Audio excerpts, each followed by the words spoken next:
So this is the interview with Professor Emeritus Frank Larkins. It's Wednesday the 28th of October and 2015.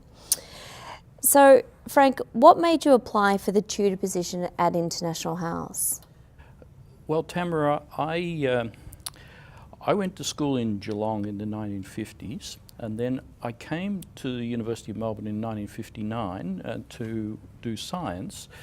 And the reality was, in those days, there were, to my knowledge, we had no overseas students at the school in Geelong, and because I did science here at the university, even though it was the Colombo plan activities, the students coming to do the Colombo plan were basically from medicine or from architecture or business. And again, I really didn't meet any overseas students while I was doing my first 3 years of science. And I was quite interested in international affairs, and in fact I joined as a member of the Institute of International Affairs.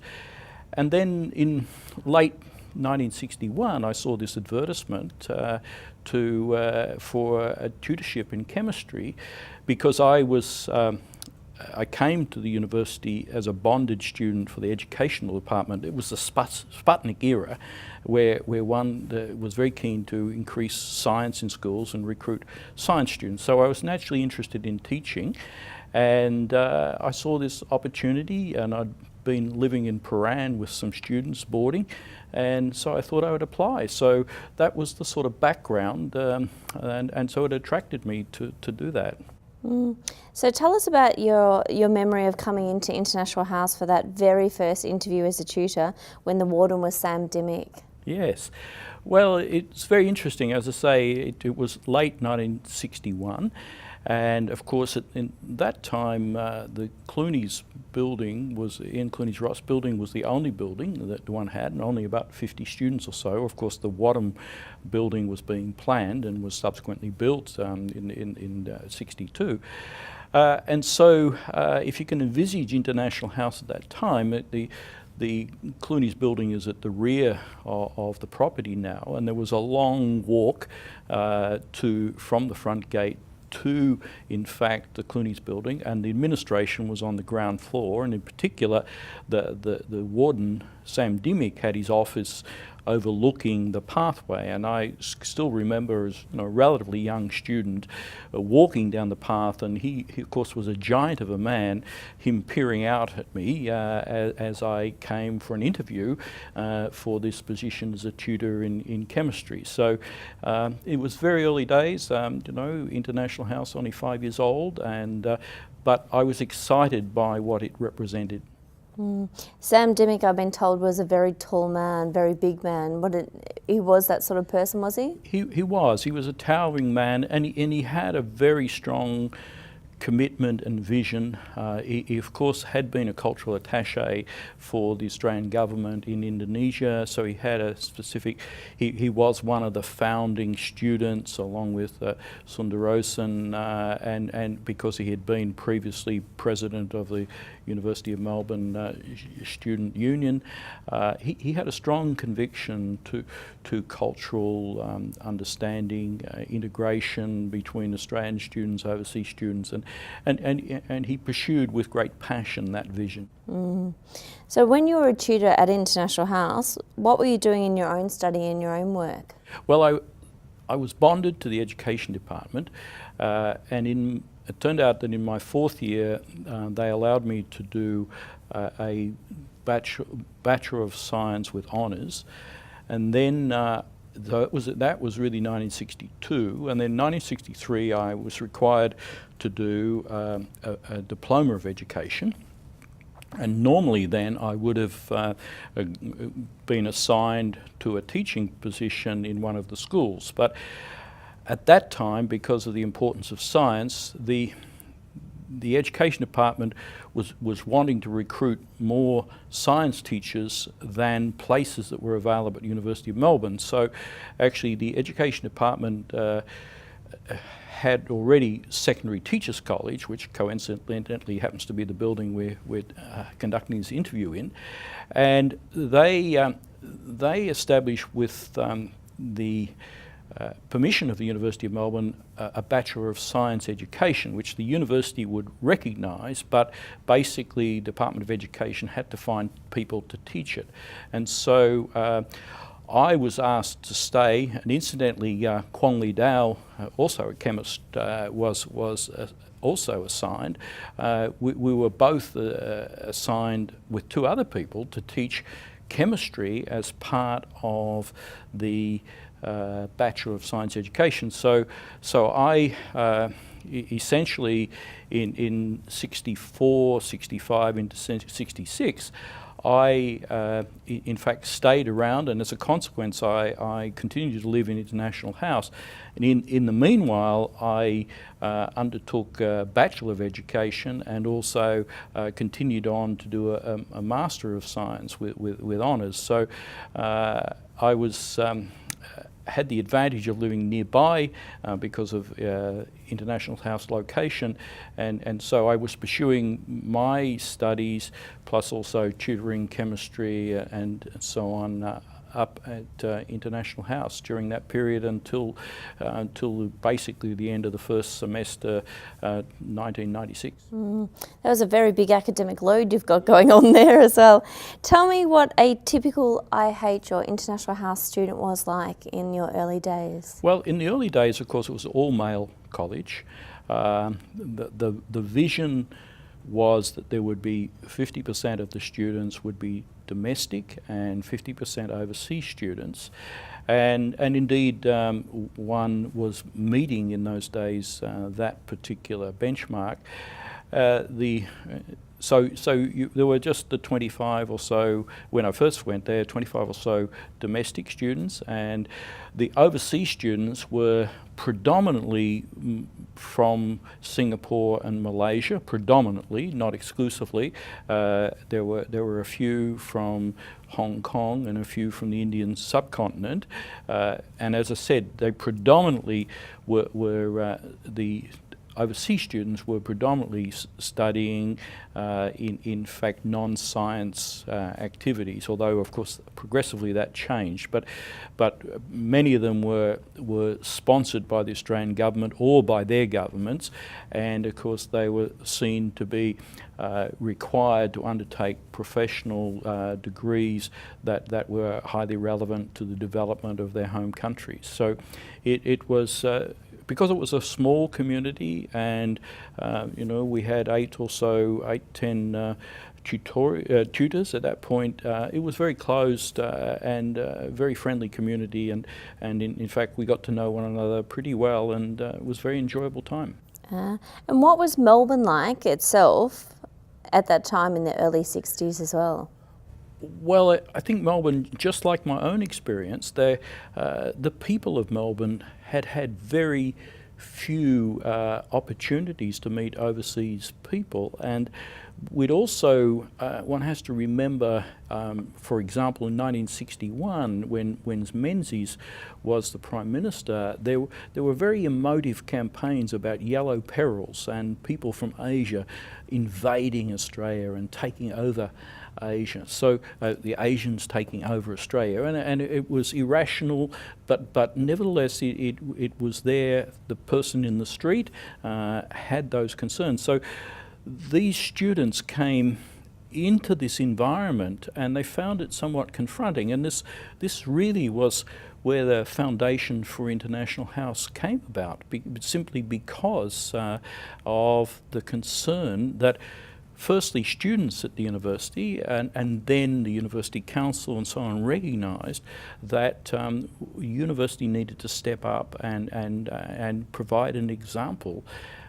But it was a time, and it was the fear of the unknown, and of course that's all dissipated now, thankfully. But in the context of the time, as I say, I took one of the students from International House, for example, back to Geelong on one weekend with me when I went home, and it was a Tamil student who relatively dark skinned, and I recall walking down the street of Geelong with this student, and you know, he really stood out, and many people looked, you know, very curiously because they'd never, you know, it seems surprising today, but many of them had never in the flesh seen a dark-skinned person, and so these people in the first things, and I think International House therefore played a very important role in trying to build that cultural understanding, and so it was an exciting and important time. So what brought you back to International House when you came to the council in the 70s?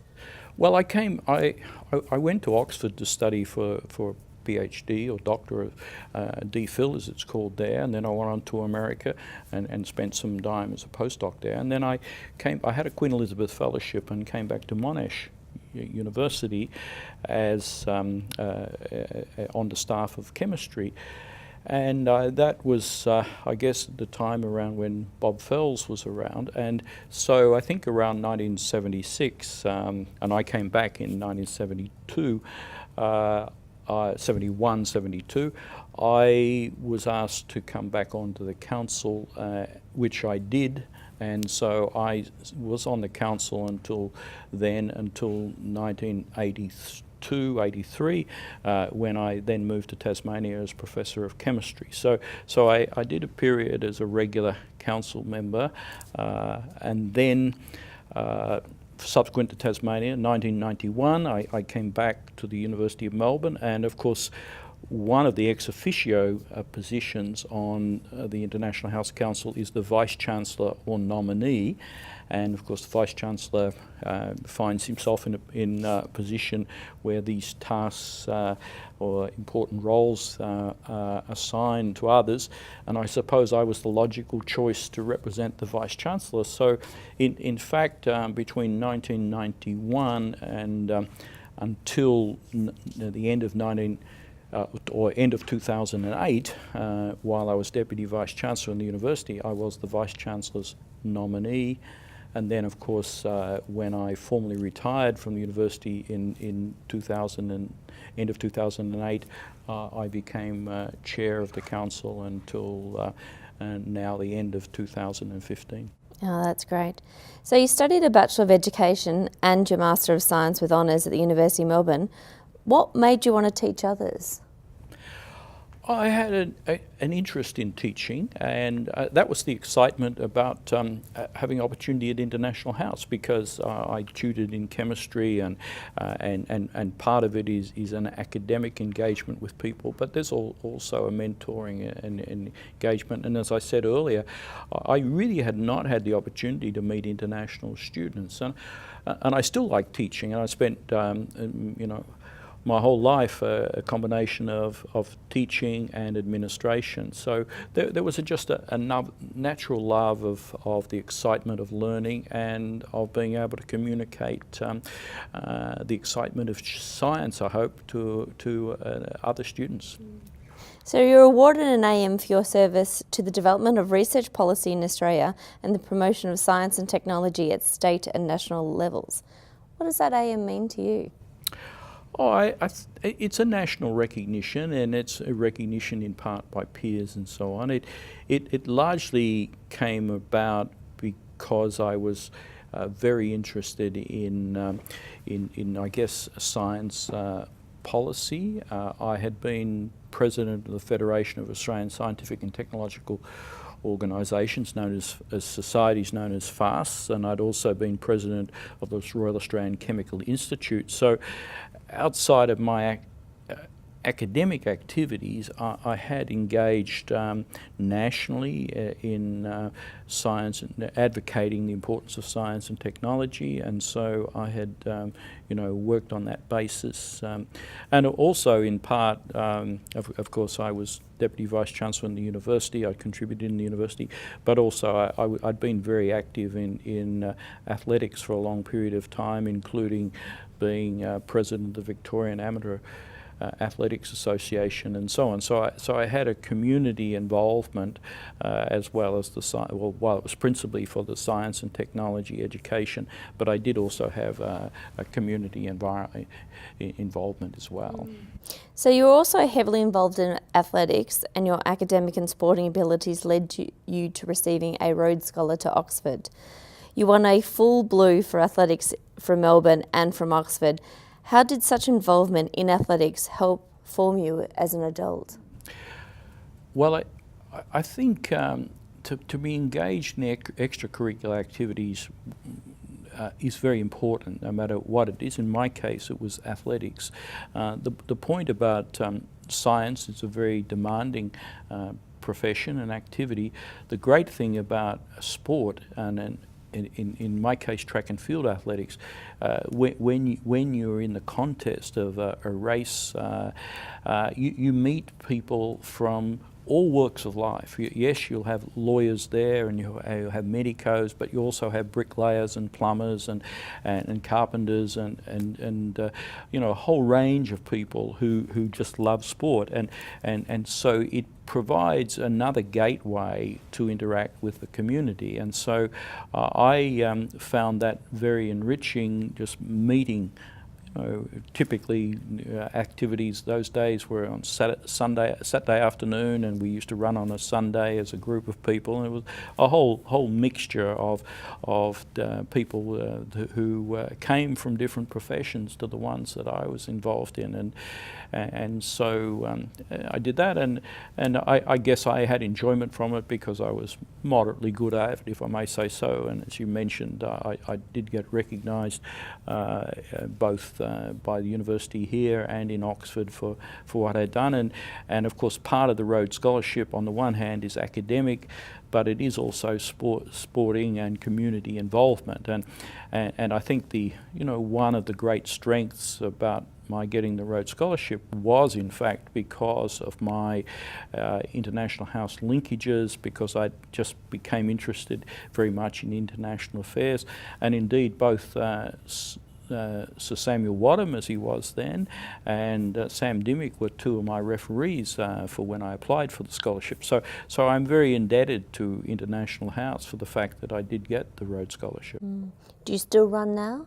I run nearly every day. Yes, I ran this morning, and yes, I try and run pretty well. I ran competitively for 20 years, and your body adjusts to that, and I just find it very fulfilling to go out early in the morning when the sun's coming up, the birds are chirping away in the park and so on, and it's a relaxing time, but it's also a time to organise your day, and I've done that for so many years, and I still continue to do it. And how is Oxford University different to the University of Melbourne? Well, it's vastly different, I think. I mean, it is a university city, predominantly. It is a focal point for the world. My experience, as I've indicated, is in the 1960s, so we're talking 40 years ago. But people of great intellect who travel around the world. Oxford, in a way, is a place that you must visit, and so we had all these, stellar scientists, philosophers, artists, who would come and give lectures, public lectures, and so on in Oxford. So it was a wonderful intellectual environment in which, but the other side of it is that while that's a very enriching and wonderful experience, and I was there for nearly 5 years and I cherished the whole time, it is somewhat insular from the everyday happenings of the world, if I may say so, and it's understandable. I mean, it's like I think professional people who become completely focused on their activities, and to be the world's best, you almost have to shut out everything else. And so it was wonderful to have the opportunity to imbibe that experience. But for some of us at least, there comes a time when you say, well, maybe I should re-enter the real world, as much as I've enjoyed and been enriched by that environment. So that's really why I moved on. So let's go back to International House. So what do you see as the biggest driver in regard to the creation of International House? And do you think International House has maintained these ideals now? Yes. Well, there's no doubt that when you reflect back on it, the world, Australia had emerged in the 1940s, had been what has been seen as a terrible war. It had divided the world's communities. Within Asia, of course, we had had a major conflict with Japan. We were fairly unsophisticated in discriminating between Asian communities. We tended to look to the mother country, as it was called, to England. We tended to look to the United States as our saviour against the Japanese, and the rest were all Asians. And so we had very little understanding, and it was in that context that Australia developed the Colombo Plan and said, look, we need to build better understanding among Australians, but also people who potentially are going to be the leaders in their home countries about what we have to offer. And so into the 1950s is when the people had the visions to say, we've got to build this understanding. And International House, as you people are aware, was born from about 1953 through to about 1957 was the time when there was much discussion about how the University of Melbourne could play its role in providing a safe and secure environment for the overseas students, but equally providing an opportunity for Australian students to meet overseas students and to achieve more than a degree. I mean, a degree was critical, but of course, if people were, as we hoped, were going to go out in the world, become good global citizens, they needed to have strong cultural understanding and so on. And so International House, we have much to thank our forebears for the vision that a range of people had to say this is an important thing for the university to do, and International House was one manifestation of how the University of Melbourne played its role from the 1950s. Mm. So you've had such a long connection with International House. What is so special about International House that has led to you to staying as a council member for so many years and remaining part of our International House community? Well, among the colleges, I think it's unique. It has, over the years, developed very distinctive, high-quality traditions, and I think that's its greatest asset, is that now, of course, it has students from more than 30 countries, I think about 39 countries this year, 2015. One has tried to maintain the ideal of getting as close as possible to 50% overseas students, 50% domestic students. The development, of course, since 1972 is it was the first college to become co-ed, and of course now there's a gender balance between male and female students, and that's enriching experience. And from my point of view, the opportunity to help to create the environment in which young people, predominantly young people, come and live under the same roof for 1, 2, 3 years, you do see the transformation taking place in students' vision about the world, their concern for others, and I think that's something that we all need to do, and hopefully through understanding you can promote peace and harmony. It's a major task, but over the years, as one comes to being now nearly 60 years, there are a lot of alumni now who are spread around the world, and hopefully they live the Fraternitas spirit and ideal, that we've all tried to promote over the years. You mentioned this before, that International House has been a very progressive college. It was the first one in the University of Melbourne group to become co-ed. How else do you think that International House has demonstrated its progressive or moving towards the future? Well, what I have to say is that the first visionaries that we had, Mavis Jackson, of course, was one of the first movers to establish International House, and ultimately became the chair.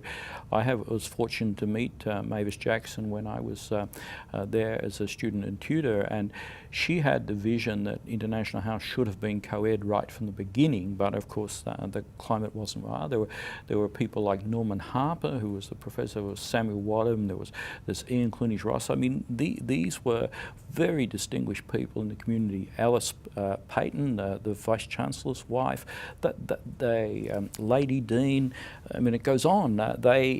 We were founded on that basis of people of great stature who were committed to promote International House, and they left us in a way the legacy to build upon that, and I think successive generations of tutors and management have striven to fulfil that vision, and that is what I think makes International House distinctive, and I think that the house traditions have been developed and sustained and strengthened, and of course you would expect change because the world has changed, and our students come in with different perspectives than they did 30 or 40 years ago.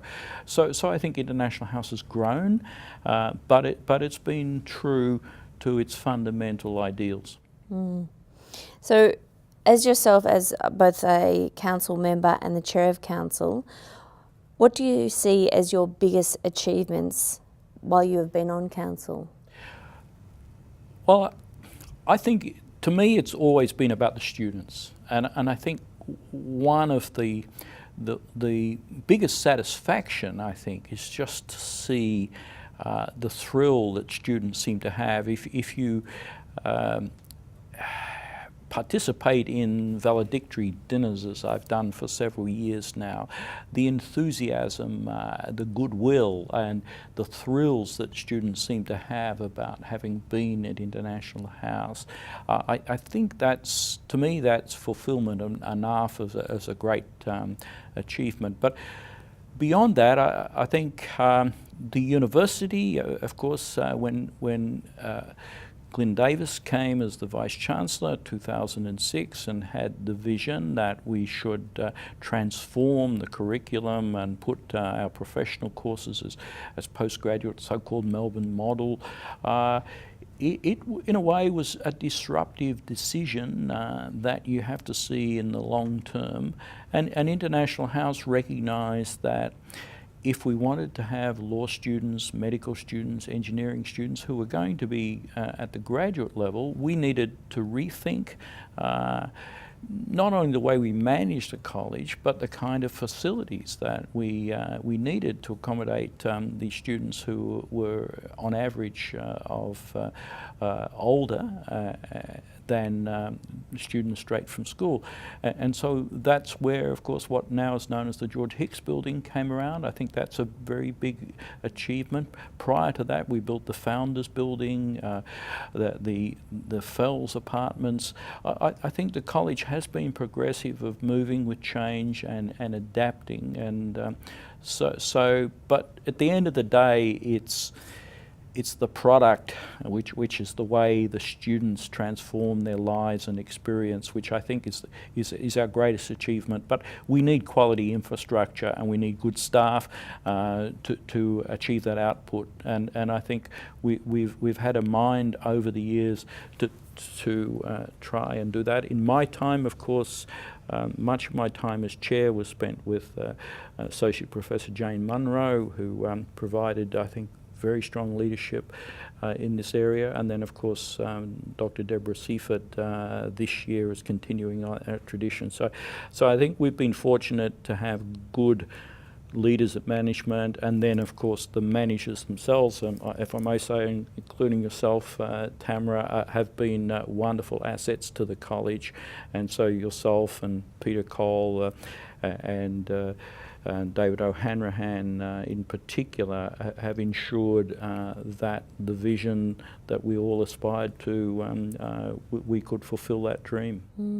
Do you still see it relevant in another 60 years? I think it has to be. I mean, human nature is the world will change. It's changing. We only have to look at the impact of mobile phones, social media, internet.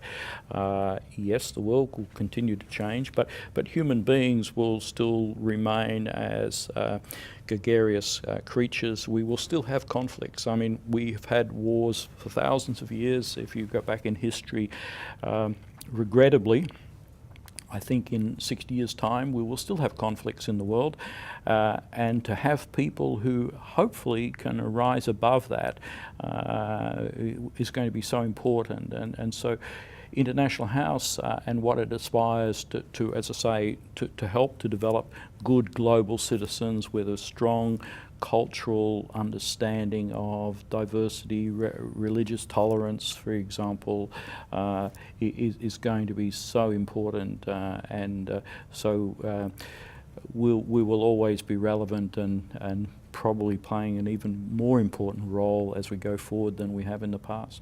And what's the best way you've heard International House described? I think it's been really about, the students would say it's a good place to live, and I have learnt a lot about life, beyond just my academic studies, and I think that's what it is about. As I said before, universities are about building intellectual capital. We're about helping to develop that at International House, and we have to be judged in the long term by the achievements of our alumni. I mean, our alumni are the ones that in the end will be our benchmark, and I think that's enduring, and I think we can already see after the 50 plus years that we've been producing graduates that a number of our graduates around the world have made a difference, and we've continued to promote that. Great. And just a final one, we know that students can be naughty. Tell me about the best prank that you've seen or heard about at International House. Well, of course, there are many. I think they're more, I have to say, I think they're more restricted these days than in the earlier days. They were good, clean, fun earlier days in terms of treasure hunts and so on, which were not viewed as stealing in a way, but nowadays I don't think you can go out and dismantle road signs and so on as we're inclined to do. I think my own story is the one that involves the University Women's College when we had, it must have been 1962, I think, when we just had the Clooney's wing. One night, the students, well, girl students, of course, from University Women's College, as it was, came over in the middle of the night with what must have been hundreds of stockings, and they proceeded on the 3 floors of the Clooney's Ross to tie, the doors were opposite one another up and down the corridor, proceeded to tie all our doors together so that when in the morning people tried to come out of the doors, they were all tied with these stockings as such right through the building, and somehow or other they managed to do it in the middle of the night when nobody detected them as such. And so we thought that was a pretty good prank. We of course, one of the things about having separation of the genders, males and females in different colleges and so on, there was a sort of temptation to in fact invade one another from time to time. But we thought that was that was a prank that really, I think, outperformed any that we did at that period of time. And did the gentleman pay them back? Yes, but not effectively. I think that because they were forewarned as a consequence. But I think we felt that they had probably they had outsmarted us. I think we had to admit. But the legacy that they did leave us was that they didn't do us the courtesy of washing the stockings before they put them up, and so there was a rather unpleasant odour, I have to say, which took some weeks to get out of the building. Yes, a bit like smoking these days, where you can walk into a room and if someone has been smoking in the room, you can detect the smoke. We had a sort of similar ambience in that building for a couple of weeks thereafter.